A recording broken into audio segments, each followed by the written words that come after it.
एकदम मस्त। तो आज हम लोग पढ़ने जा रहे हैं कि कौन सा जटिल यौगिक अधिक अस्थायी होता है या कौन सा जटिल यौगिक कम अस्थायी होता है, और भी पढ़ेंगे कि कौन कौन सा कारक है जो अस्थायित्व को प्रभावित करता है। तो चलिए हम लोग स्टार्ट करते हैं। कहता है यदि किसी कॉम्प्लेक्स कंपाउंड में चिलेटी लिगेंड हो तो वह कॉम्प्लेक्स औरों की तुलना में अधिक अस्थायी होता है। अब चिलेटी लिगेंड क्या है, थोड़ा सुना। यदि किसी कॉम्प्लेक्स कंपाउंड में केंद्रीय परमाणु को लिगेंड इलेक्ट्रॉन देते समय चक्रीय संरचना का निर्माण करे, चक्रीय संरचना का निर्माण करे तो उसी को बोलते हैं क्या, चिलेटी लिगेंड। और जिस कॉम्प्लेक्स कंपाउंड में चिलेटी लिगेंड पाया जाता है उसी को बोलते हैं चिलेट। क्लियर? और एक एग्जांपल से समझते हैं। चलिए मान लिया जाए एक कॉम्प्लेक्स जो है CuEn का होल 2 और इस पर +2 चार्ज है। क्लियर? और आप पिछले लेक्चर में क्या पढ़े, EN को बोलते हैं एथिलीन डायमीन। इसका संरचना कैसा होता है, कुछ इस तरह से NH2 CH2 CH2 फिर NH2। यहां लॉन पेयर, यहां भी लॉन पेयर, यहां से इलेक्ट्रॉन दान करेगा और यहां से इलेक्ट्रॉन दान करेगा। इसी का हम संरचना यहां बनाए हैं। चलिए देखिए, केंद्रीय परमाणु Cu इलेक्ट्रॉन ग्रहण करेगा और ये लिगेंड इलेक्ट्रॉन को दान करेगा। कहां से, इस नाइट्रोजन से और इस नाइट्रोजन से, दोनों तरफ से। यहां से इलेक्ट्रॉन दान कर रहा है और यहां से भी, इधर वाला। देखिए यहां एक बंद श्रृंखला का निर्माण हो रहा है, क्लोज चेन बन रहा है। इसी लिगेंड को बोलते हैं चिलेटी लिगेंड। क्लियर? अब इधर भी वही बात है, यहां भी लॉन पेयर, यहां भी लॉन पेयर, इधर से भी, यहां भी क्लोज चेन का फॉर्मेशन हो रहा है ना। ये भी क्या होगा, चिलेटी लिगेंड। और हमने क्या बोला, यदि किसी कॉम्प्लेक्स कंपाउंड में चिलेटी लिगेंड हो तो वह औरों की तुलना में अधिक अस्थायी होता है। क्लियर? अब देखिए एक क्वेश्चन देखते हैं। कहता है क्या, निम्न में से कौन सा संकुल अधिक अस्थायी है। सीधी सी बात, देखना क्या है, चिलेटी लिगेंड आपको याद रखना है, C2O4 -2 EN और DMG ये सब कैसे हैं, चिलेटी लिगेंड। ठीक है? अब इन तीनों में देखिए कौन सा चिलेटी लिगेंड है, ऑप्शन नंबर C। देखिए C2O4 मिल रहा है और कहीं नहीं है। क्लियर यहां तक? तो ये ज्यादा अस्थायी है। स्क्रीनशॉट लें, तब इसके आगे बात। अब हम लोग इसके आगे बढ़ते हैं। कहता है यदि किसी कॉम्प्लेक्स कंपाउंड में केंद्रीय परमाणु का ऑक्सीकरण संख्या बढ़ता है तो उस कॉम्प्लेक्स कंपाउंड का अस्थायित्व भी बढ़ता है। और यदि ऑक्सीकरण संख्या समान हो जाए तो उसका अस्थायित्व ज्यादा होगा जिसका आकार छोटा होगा। एक एग्जांपल से समझते हैं इसको।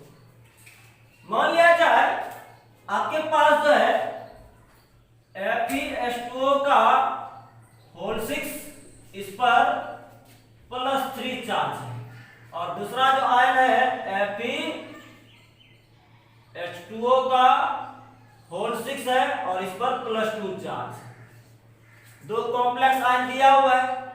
अब चेक कीजिए, ये जो केंद्रीय परमाणु है इसका ऑक्सीडेशन नंबर यहाँ 3 आएगा, यहाँ कितना आएगा 2। अब ये दोनों में अस्थायी कौन, तो 3 वाला जाएगा किससे, तो 2 वाले। ठीक है? एक और एग्जांपल लेते हैं। इधर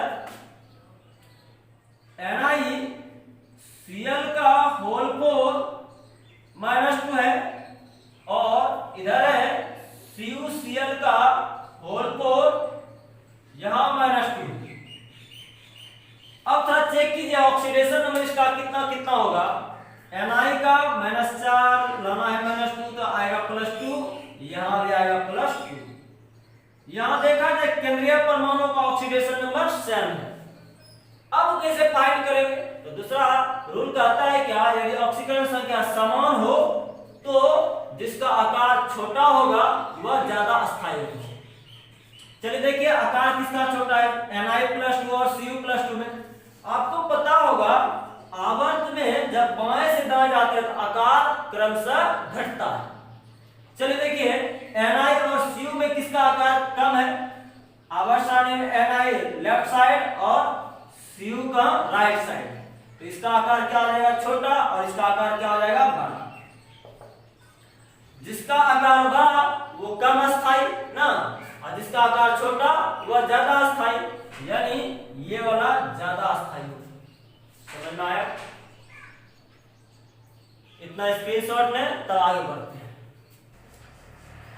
अब हम लोग इसके आगे बात करते हैं। कहता है यदि किसी कॉम्प्लेक्स कंपाउंड में लिगैंड का आकार छोटा हो तो वह कॉम्प्लेक्स जो है अधिक अस्थाई होता है, और यदि आवेश ज्यादा हो तब पर भी क्या होता है, अधिक अस्थाई। और साथ ही साथ यदि क्षारकता अधिक हो तो वह भी क्या होता है, अस्थाई होता है। चलिए देखते हैं हम लोग एग्जांपल से। अगर मान लिया जाए एक कॉम्प्लेक्स आयन होता है NaCl का होल 4 और इस पर -2 चार्ज, और दूसरा होता NiBr का होल 4 और इस पर कितना होता -2 चार्ज। यहां देखिए दोनों क्वेश्चन में क्या है, Na समान, अंतर कहां है, Cl है, यहां क्या है, Br है। और आपको पता है अच्छे से कि जैसे वर्ग में ऊपर से नीचे आते हैं, जैसे फ्लोरीन, क्लोरीन, ब्रोमीन और क्या आयोडीन, वर्ग में जैसे ऊपर से नीचे आते हैं तो आकार में क्या होता है, वृद्धि, यानी आकार क्या हो रहा है, बढ़ रहा है। आकार में जैसे वृद्धि होगा तो संकुल क्या हो जाएगा, अस्थाई। यहां देखना क्या पड़ेगा, आकार किसका छोटा है। देखिए क्लोरीन और ब्रोमीन में किसका आकार छोटा, तो क्लोरीन का आकार छोटा, तो अस्थाई भी ज्यादा। क्लियर?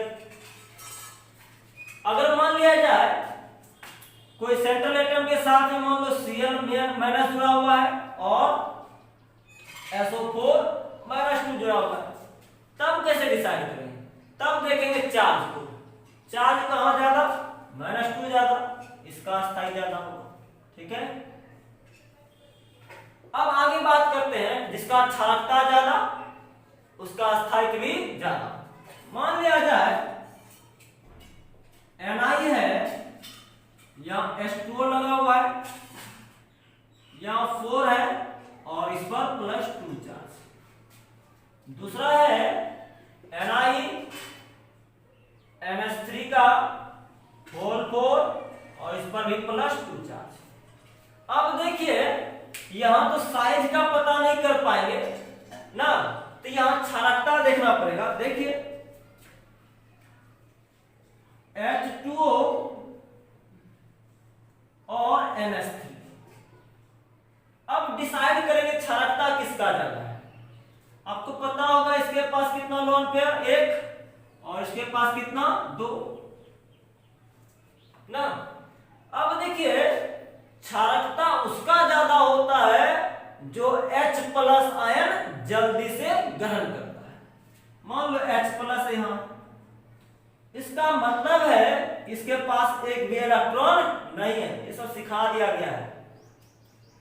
इसके पास भी H+ है, यहां भी एक भी इलेक्ट्रॉन नहीं है, तो बताया जाए ये इलेक्ट्रॉन का भूखा है, ये इलेक्ट्रॉन का भी भूखा है।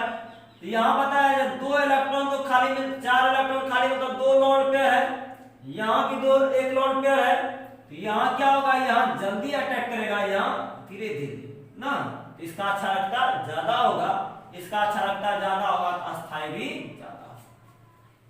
क्लियर है? आगे बात करते हैं, तब तक स्क्रीनशॉट लें। अब हम लोग जटिल यौगिकों के अस्थायित्व से संबंधित लास्ट कॉन्सेप्ट को सीखेंगे, एकदम ध्यान से सीखेगा, कुछ 11 का ही पार्ट आएगा। चलिए स्टार्ट करते हैं। कहता है यदि किसी विलयन में किसी कॉम्प्लेक्स कंपाउंड का स्टेबिलिटी कांस्टेंट, अस्थायित्व स्थिरांक अधिक हो तो वह कॉम्प्लेक्स भी अधिक अस्थायी होता है। इसको समझने के लिए आपको एक 11th का चैप्टर आना चाहिए। कौन सा? तो केमिकल इक्विलिब्रियम। केमिकल इक्विलिब्रियम में आप लोग सम स्थिरांक निकालने सीखे होंगे। कैसे? राइट बटा लेफ्ट। चलिए हम स्टार्ट करते हैं। मान लिया जाए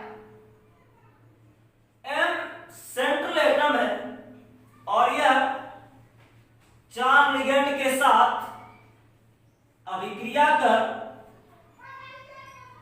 Ml4 का निर्माण करता है और इसका जो सम स्थिरांक है K है। कितना है? K। ऐसे यहां जो है अस्थायिक स्थिरांक को बीटा से इंडिकेट करते हैं। ठीक है, लेकिन हम K मान के चल रहे हैं। तो यहां क्या है, आप लोग सीखेंगे राइट बटा लेफ्ट। यहां क्या लिखना पड़ेगा तब बताया जाए। Ml4 इसके गुणांक में कुछ नहीं है तो पावर कुछ नहीं, एक नहीं कुछ तो लेफ्ट में क्या है बाबू? M का पावर 1 और L का पावर कितना? 4। क्लियर? और यह जो है यह अभिक्रिया 4 स्टेप में संपन्न होगा। चलिए देखते हैं कैसे। मान लिया जाए स्टेप फर्स्ट जो है सबसे पहले मेटल रहा होगा और उसके साथ में लिगेंड एक जुड़ा होगा तो बना होगा Ml और उसका सम स्थिरांक या अस्थायिक स्थिरांक K1 मान लो। फिर स्टेप सेकंड क्या हुआ होगा? Ml रहा होगा, उसके साथ में एक लिगेंड और जुड़ा होगा तो बना होगा क्या? Ml2 ना। अब देखिए इसका सम स्थिरांक कितना हुआ होगा? K2 या अस्थायिक स्थिरांक भी बोल सकते हो। स्टेप थर्ड क्या कहता है? Ml2 रहा होगा, इसके साथ में लिगेंड जुड़ा होगा तो बना होगा Ml3 और इसके लिए अस्थायिक स्थिरांक कितना? K3। आप बीटा भी लिख सकते हो। फिर स्टेप 4 क्या हुआ होगा कि यहां Ml3 होगा, इसके साथ में एक लिगेंड जोड़े और बन गया क्या? Ml4 और यहां क्या होगा? K4। हर एक स्टेप में राइट बटा लेफ्ट K1 बराबर इतना बटा इतना का कंसंट्रेशन लिख सकते हैं, यानी इस तरह से लिख ले। एक बार कितना लिखना पड़ेगा? Ml बटा यहां M का कंसंट्रेशन और L का कंसंट्रेशन। K2 निकालना चाहे तो क्या लिखना पड़ेगा? K2 बराबर Ml2 का कंसंट्रेशन बटा Ml का कंसंट्रेशन इनटू क्या? L का कंसंट्रेशन। अगर K3 निकालें तो क्या होगा? राइट बटा लेफ्ट Ml3 का कंसंट्रेशन बटे क्या होगा रे बाबू? Ml2 का कंसंट्रेशन और इधर क्या? L ना।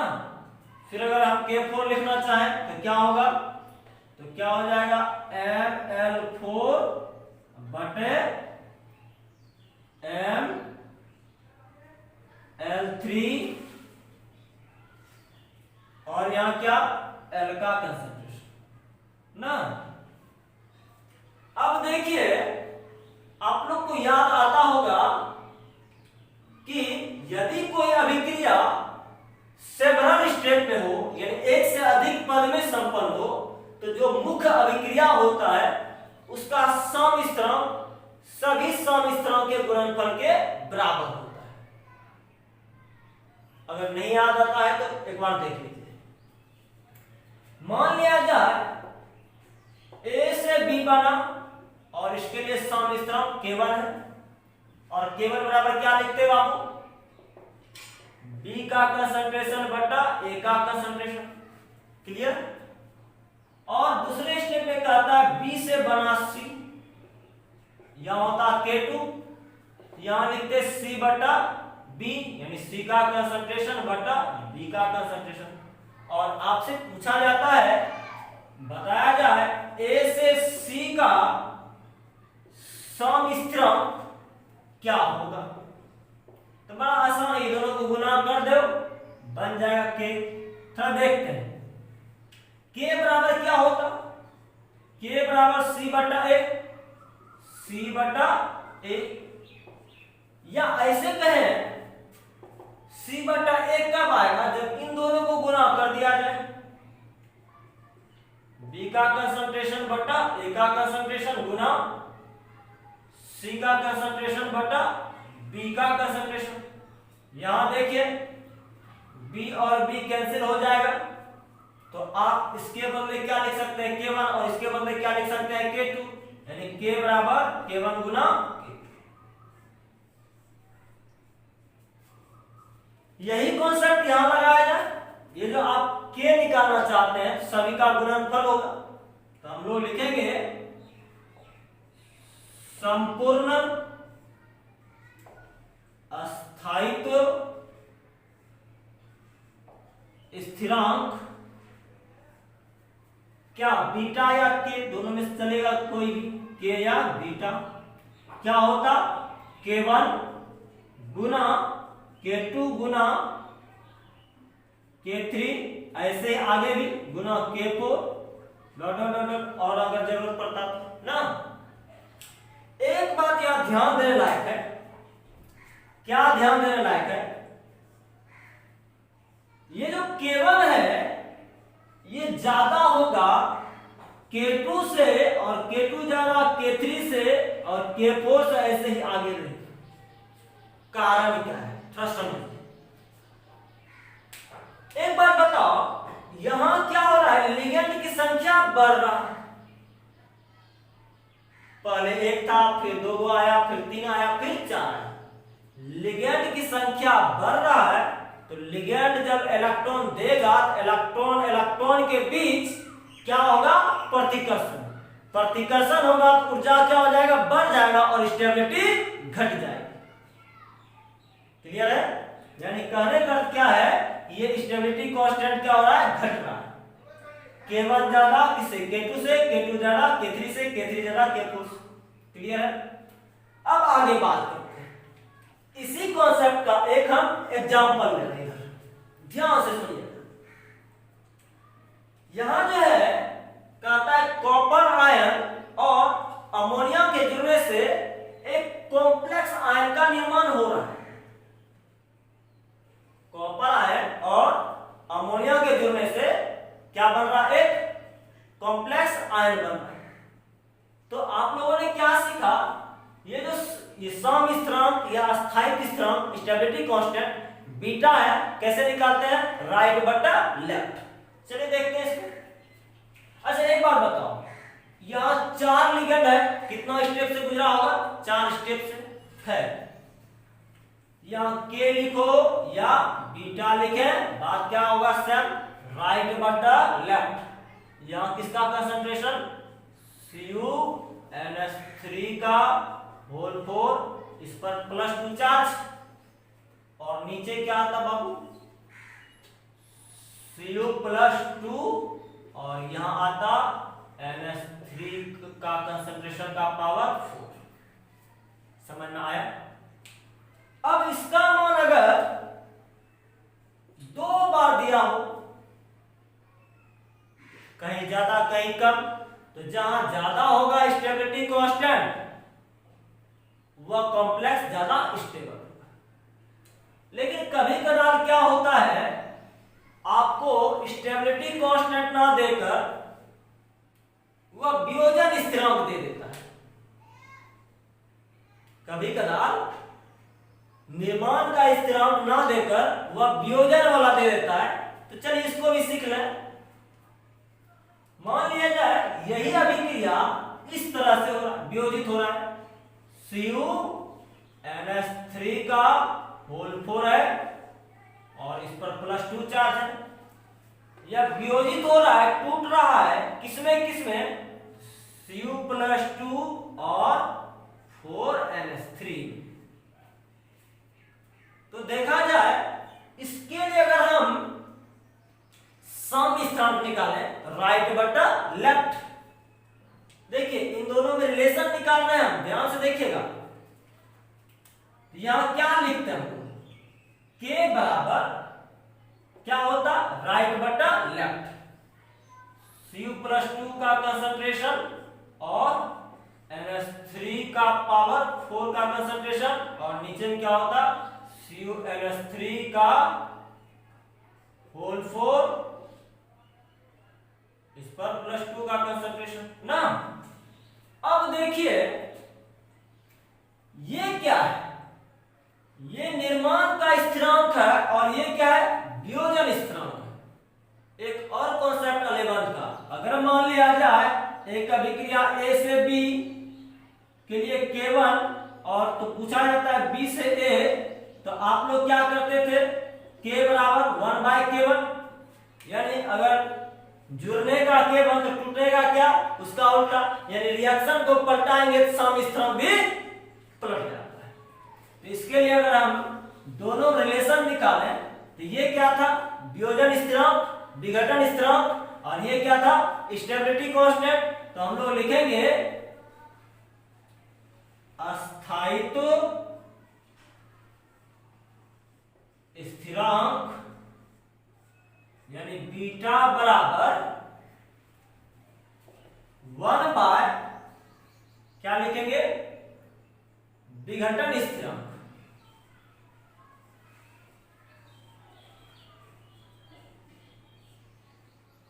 इसको अच्छे से घेर दिया जाए।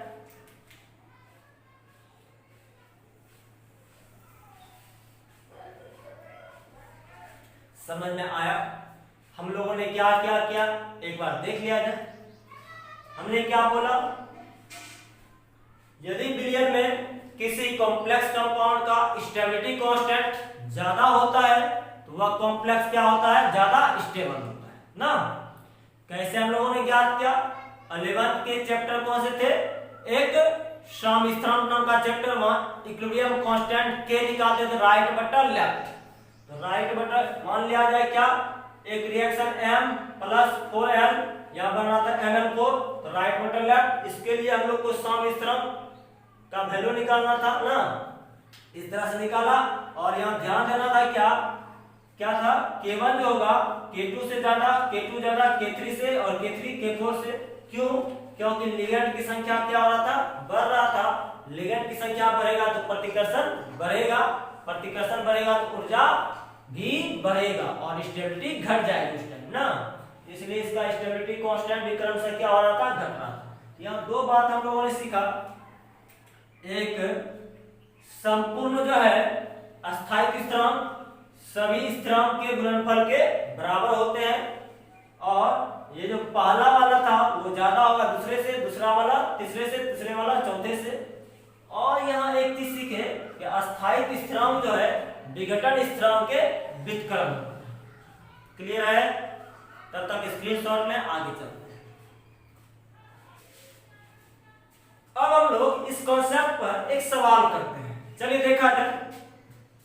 कहता है कि Ml4-2 एक कॉम्प्लेक्स आयन है, इसके लिए संपूर्ण संतुलित नियतांक मतलब सम स्थिरांक पूछ रहा है टोटल वाला, क्या होगा यदि बीटा 4 का मान 2.5 × 10⁻⁻13 हो।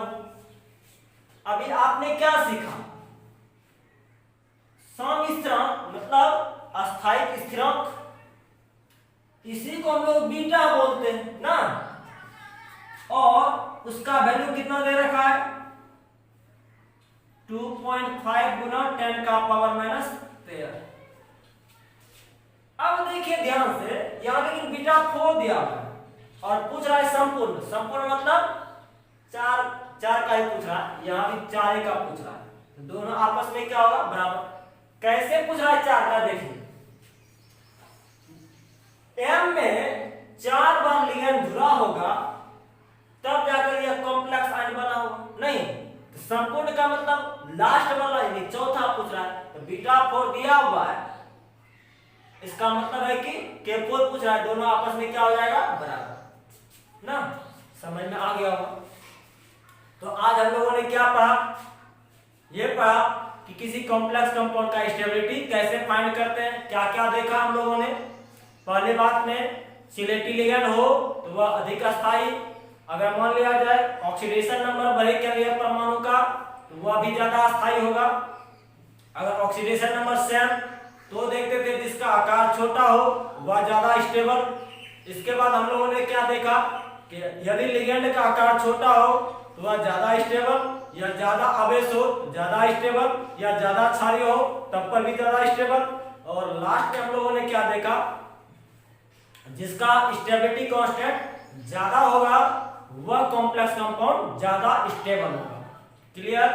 तो आज यहीं तक, देखते रहिए वीडियो को और मस्ती करते रहिए और ध्यान से पढ़ा भी कीजिए। धन्यवाद।